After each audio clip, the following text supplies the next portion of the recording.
मैं करने वाला हूँ 5000 साल से भी ज़्यादा पुराने मंदिरों को एक्सप्लोर और रास्ते में पड़ने वाली प्रकृति को भी एक्सप्लोर करूँगा, जो कि बहुत ही ज़्यादा खूबसूरत है। तो चलिए शुरू करते हैं। हम 2 अगस्त को सुबह 7 बजे निकले और सच में नज़ारा राजस्थान में उज्जैन पहुँचने में लगभग हमको 10 घंटे लगेंगे।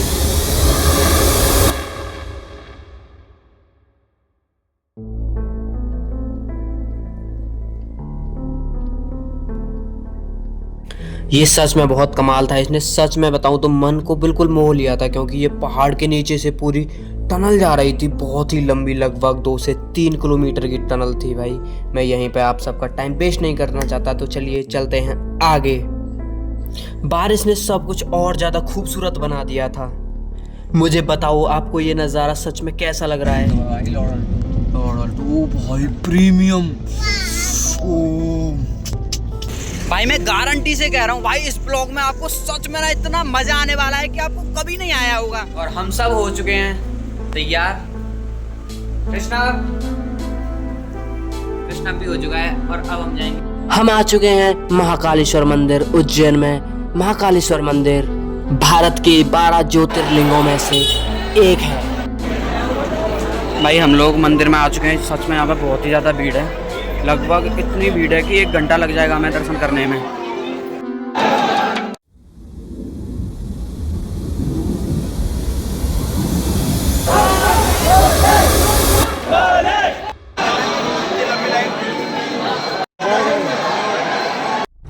यहाँ पे इतनी भीड़ जो है सिर्फ सावन की वजह से थी। सावन के महीने में उज्जैन में भाई बहुत ही ज़्यादा भीड़ रहती है, जो कि कंट्रोल करने के लिए ना बहुत ही फाइनली गाइस हम अंदर आ चुके हैं मंदिर के। अब यहाँ पे देखो कितनी भीड़ हो रखी है।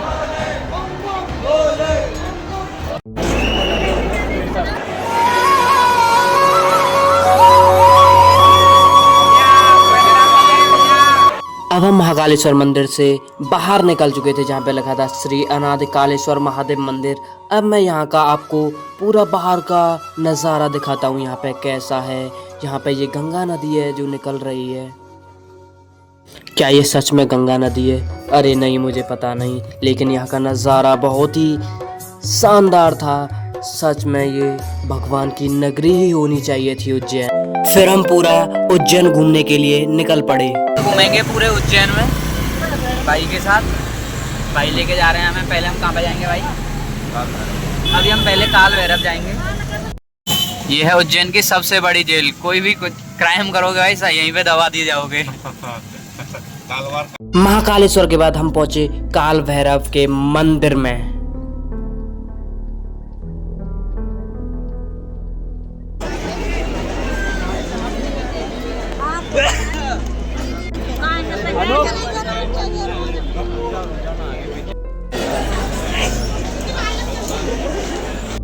भाई यहाँ पे तेल चढ़ाया जा रहा था, लेकिन ये शनिदेव का मंदिर तो नहीं था। लेकिन ये सच में पता नहीं मेरे को। यहाँ पे देखिए बहुत सारे धागे। जिस दर्शन के लिए हम 1 घंटे से लाइन में खड़े थे, वो फाइनली हमें हो गए। काल भैरव मंदिर से अब हम आए हैं यहाँ पे। ये है मंगलनाथ मंदिर है, शिव जी का ये है मंगलनाथ मंदिर। ये भी महादेव का ही एक रूप है। ऐसा बोला जाता है कि मंगलनाथ से जो कुछ भी मांगो तो उसकी मनोकामना पूरी हो जाती है। लेकिन भाई मैं तो भगवान से कुछ भी नहीं मांगता। जिसको मांगना है वो मांग सकता है, जिसको नहीं मांगना नहीं मांगे, क्योंकि भाई मांगने से सिर्फ उतना ही मिलता है जितना मांगा जाता है। तो चलिए हम इसके अंदर चलते हैं। पहले मैं बहुत ही ज़्यादा एक्साइटेड हूँ ये देखने के लिए कि सच में अंदर से कैसा है। हम जैसे ही अंदर घुसे तो हमने देखा कि यहाँ पे लोग अपनी कथा करवा रहे थे। जिसको पूजा करवानी होती है वो एक इंडिविजुअल पंडित लेके भाई वो अपनी पूजा करवा सकता है। इसके अंदर भी इतनी ज़्यादा भीड़ थी मंगलनाथ के अंदर कि अगर हम दर्शन करने के लिए लग जाते तो लगभग 1 से 2 घंटे यहाँ पे भी निकल जाते। लेकिन हम उससे पहले ही काफ़ी थक चुके थे, तो हमने दूर से ही यहीं से दर्शन कर लिए।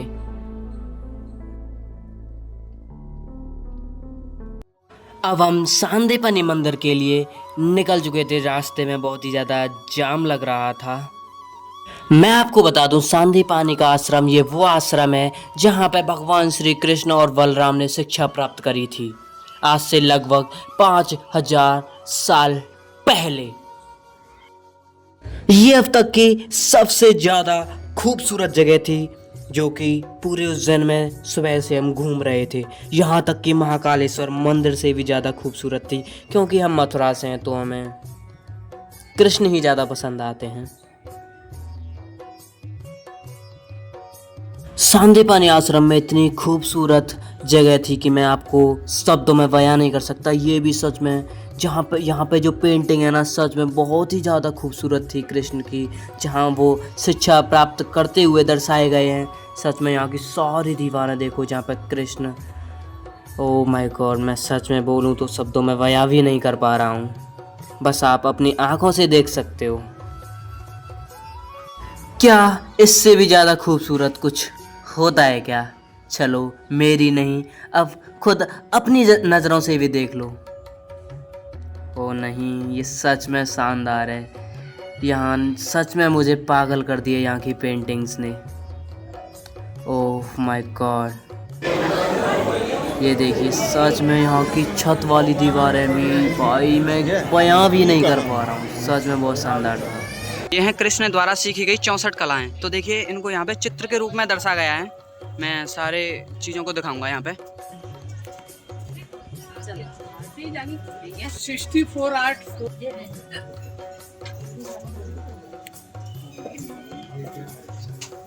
ये पहली आर्ट है उन्होंने सीखी थी, वो है गीत।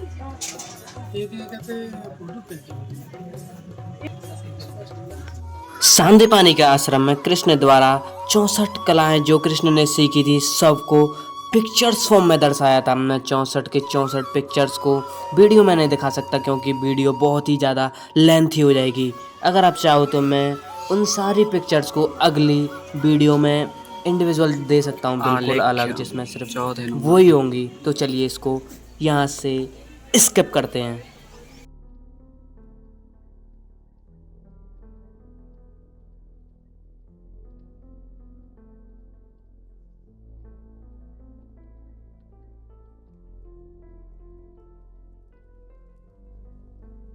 और ये थी कृष्ण द्वारा सीखी गई 64वीं कला। और इसके बाद होते हैं गीता के उपदेश, वो भी पिक्चर फॉर्म में, यानी कि हर गीता उपदेश के लिए यहाँ पे एक तस्वीर है, एक पेंटिंग है जो कि सच में बहुत शानदार है। और उसी पेंटिंग के आगे उसका श्लोक लिखा हुआ है। तो चलिए इसको भी देखते हैं। ओ नहीं, क्योंकि ये भी बहुत ही ज़्यादा पेंटिंग्स हैं, क्योंकि इनको दिखाना भी बहुत ज़्यादा मुश्किल है, तो मुझे इसको भी स्किप करना पड़ेगा। अगर आपको इसकी भी पूरी वीडियो चाहिए इन सारी पेंटिंग्स की तो आप कमेंट में बता सकते हैं। चलिए इसको भी स्किप करते हैं और चलते हैं अपने अगले एक्सप्लोर मंदिर की तरफ। अब हम पहुंच चुके हैं बड़तरी गुफा और यहाँ से इसकी एंट्री है, ये देखो भाई। ये गुफा सच में ज़मीन के बहुत ही ज़्यादा अंदर है। यहाँ से ना अंदर आने पे ना बहुत तेज़ घबराहट होती है। यहाँ पे देखो, यहाँ पे इतना मॉइस्चर है भाई, हाथ भी ऐसे हो गए हैं जैसे पानी में दे देते हैं ना, ऐसे हो गए यहाँ पे अंदर। छोटी सी जगह है यहाँ पे, और दिखाता हूँ।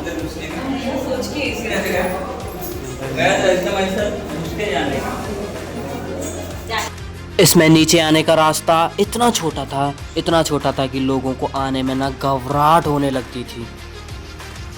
इसके नीचे लिखा था फ़ोटो खींचना मना है, इसलिए मैंने वीडियो बना ली, ना कि फ़ोटो खींचा।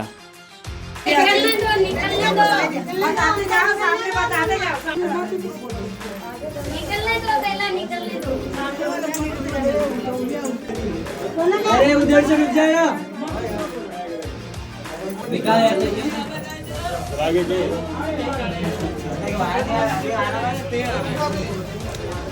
भाई फाइनली भाई बाहर आ गए। अब था दूसरी गुफा में जाने का। भाई ये छोटी सी गुफा है बिल्कुल। देख लिया अंदर?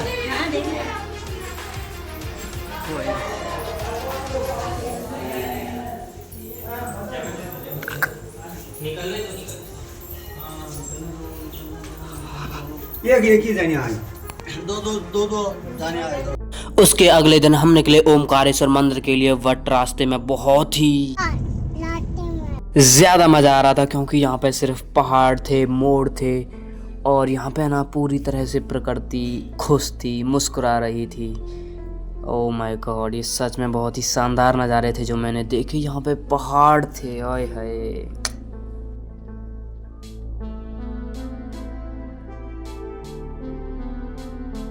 मुझे पता है इस वीडियो को देखना ना आपके लिए पूरा वर्थ इट रहा है, क्योंकि ये सच में क्या शानदार है।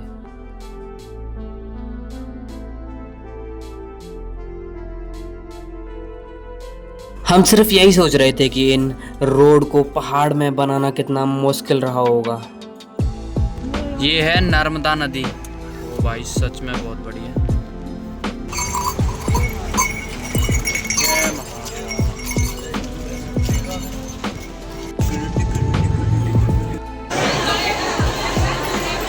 अब हम ओमकारेश्वर पहुंच चुके हैं। यहाँ का नज़ारा देखिए आप।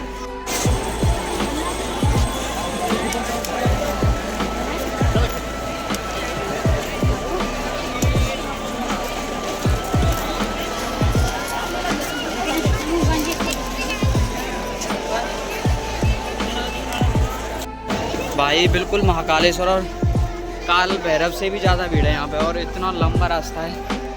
और बीच में ये कृष्णा मेरी गोद में।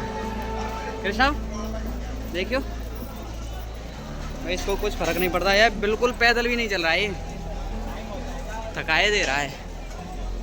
ओमकारेश्वर मंदिर के पास का नज़ारा सच में बहुत ही ज़्यादा मन भावुक था।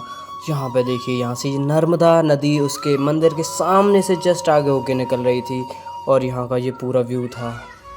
और यहाँ पे देखिए ऊपर जो आपको दिख रही है वो है शंकराचार्य की मूर्ति, जो कि पहाड़ों से भी ऊपर है। मैं इसको थोड़ा आपको जूम करके दिखाता हूँ।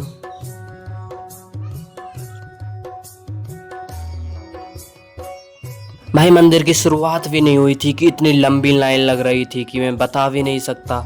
ये तो इससे भी काफ़ी लगभग 100 या 200 मीटर दूर मंदिर था, और लाइन अभी से थी। नर्मदा नदी के किनारे पे आरती हो रही थी, जो कि मैं आपको थोड़ा जूम करके दिखाता हूँ।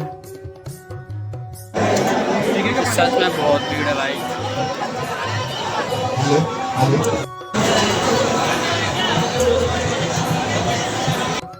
दर्शन करना उतना भी आसान नहीं था जितना मैं समझ रहा था। लगभग 4.5 घंटे में गुजर चुके थे लाइन में खड़े खड़े। ओ भाई, इससे ज़्यादा सहन भी नहीं हो पा रहा था। वहाँ पे आरती हो रही थी जिसको हम बिल्कुल भी नहीं देख पा रहे थे, क्योंकि हम इतनी भीड़ में फंसे हुए थे कि ओह माय गॉड, कि पूरा सब कुछ ख़त्म हो चुका था। अंकित हमसे काफ़ी पीछे था। ये लाइन, ये मानो कि ट्रैफिक जाम भी खुल जाता है, लेकिन भाई ये खुलने में नहीं आ रहा था यार, क्योंकि अब इतनी बोरियत हो चुकी थी लाइन में खड़े खड़े। हम 12 बजे से लाइन में लग रहे थे भाई। लाइन तो लाइन थी, लेकिन मेरे पास भाई ये मेरे पीछे बैग था ना भाई, ये भी इतना भारी था कि मैं सच बताऊं तो इसने मेरी जान निकाल के रख दी थी। इसमें कम से कम 6 से 7 किलो वजन था इतनी भीड़ में। सच में आप अगर जाओ तो कोई भी भारी सामान लेके मत जाना इसमें तो। लेकिन हमारे कपड़े थे जो कि हम नहा के आए थे।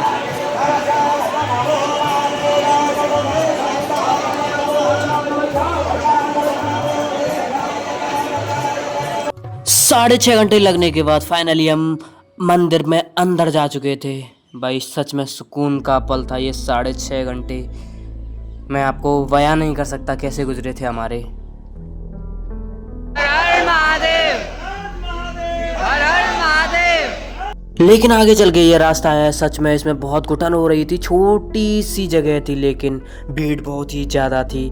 और यहाँ पे मेरे एक अंकल से यार बहस हो गई। वो कह रहे थे कि मैं नहीं बता रहा भाई, मैं नहीं बता रहा। चलो आगे चलते हैं।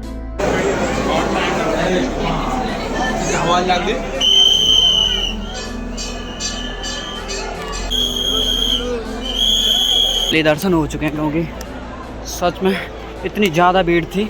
और यहाँ पे देखो बहुत ही मज़ा आ रहा है सच में। तो यहाँ पे चट्टानें ही चट्टानें हैं। मैं तुम्हें दिखाता हूँ एक बार। भाई सच में बहुत ही आनंद आ रहा है। वो इतनी ऊंचाई पे जाके ना मंदिर है, इतना ज़्यादा एफर्ट लगा ना सच में। अब हमें जो सामने पुल दिख रहा है वहाँ पे जाके हमें चट्टानों पर एक बोर्ड लगा था। बोर्ड पे लिखा था कि यह एक धार्मिक नगरी है, मनोरंजन का स्थान है, यहाँ सेल्फी लेना मना है। 12 बजे दर्शन करने गए थे भाई, 12 बजे से लाइन में लगे थे, अब जाके 6:33 हो रही हैं भाई। लगभग 6.5 घंटे में ना दर्शन हुए हैं ओमकारेश्वर मंदिर में शिव जी के। भाई सावन के महीने में तो, और सोमवार को भाई बिल्कुल भी मत आना होना भाई, बिना सावन के घूमना हो तो घूम लेना बस। लगभग 6.5 घंटे लाइन में लगे रहने के बाद हमें दर्शन हुए और हमें रात हो चुकी थी। और यहाँ पर रात का नज़ारा सच में बहुत ही शानदार था और कमाल था, जो कि आप अपनी नज़रों से देख सकते हैं। चलो मैं एक बार चारों तरफ कैमरा घुमाता हूँ और आप देखो।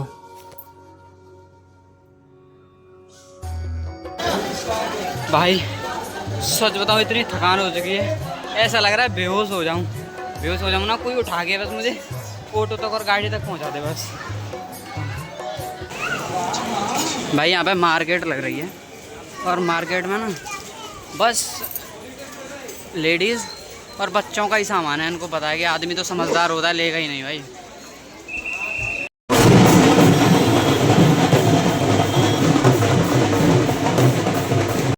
फिर हम ओमकारेश्वर के दर्शन करके घर के लिए निकल चुके थे। आगे बुलाएं, पवन चक्की भी देख ली भाई अब तो।